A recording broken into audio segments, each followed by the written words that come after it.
नमस्कार दोस्तों, मैं नीरज जहांगीर स्वागत करता हूं आपका द 15 मिनट शो में, जिसमें आज के सेशन में हम बात करने वाले हैं राजस्थान का जलवायु वर्गीकरण के बारे में कि कोपेन ने कैसे वर्गीकरण किया, थॉर्नवेट ने कैसे वर्गीकरण किया, त्रिवात्रा ने कैसे वर्गीकरण किया। इसी के बारे में आज के सेशन में बात करने वाले हैं, क्योंकि एग्जाम में बहुत सारे क्वेश्चन हैं वो सीधे यहीं से पूछे जाते हैं। तो आज के इस 15 मिनट शो में 15 मिनट में हम इसके बारे में बात करने वाले हैं। यहाँ पर कुछ नोट्स है जो मैंने लिखे हैं। सबसे पहले आपको ये पता होना चाहिए कि सर जलवायु क्या होती है। ध्यान रखना है, एक तो होता है मौसम, है ना। मौसम अल्पकालिक घटनाओं पर निर्भर करता है कि हम जैसे कहते हैं कि आज मौसम बहुत अच्छा है, बादल हो रखे हैं, बहुत सुहावना मौसम है।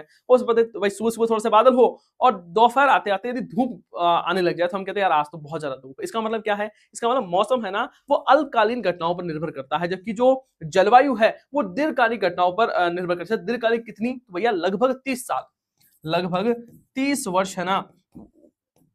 30 वर्ष से ज्यादा का जो टाइम है उसकी औसत निकाला जाता है, जो मौसम की दशाएं हैं उसको अध्ययन किया जाता है, फिर जलवायु है वो किसी क्षेत्र की बताई जाती है। वैसे सामान्य वर्गीकरण है वो जलवायु को 5 प्रकार से है, ध्यान रखना है। व्यक्तिगत वर्गीकरण तो 4 प्रकार से, यहाँ पर देख रहे हो सभी का 4 प्रकार का वर्गीकरण किया गया है।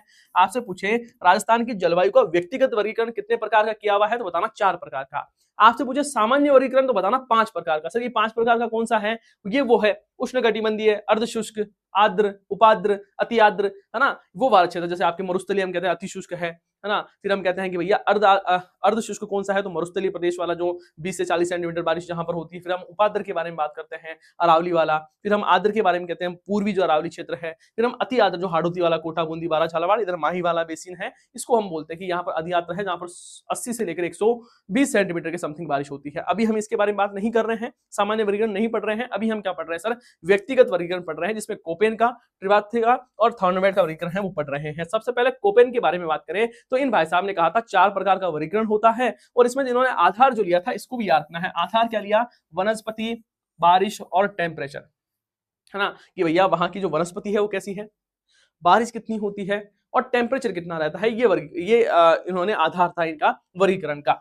त्रिवात्रा के बारे में बात करें तो यहाँ पर बारिश को सिर्फ और सिर्फ बारिश को आधार दिया गया था।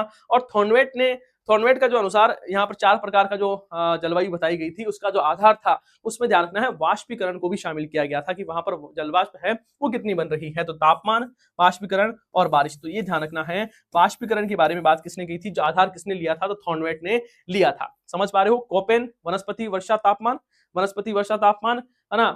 त्रिवात्रा ने क्या कहा? सिर्फ और सिर्फ सर बारिश। और थॉर्नवेट ने जो आधार लिया था उसमें तापमान, वाष्पीकरण और वर्षा, ये 3 चीजें हैं वो शामिल थी। अब देखो एक एक करके बात करें। सबसे पहले कोपेन का जलवायु वर्गीकरण के बारे में बात करें। इस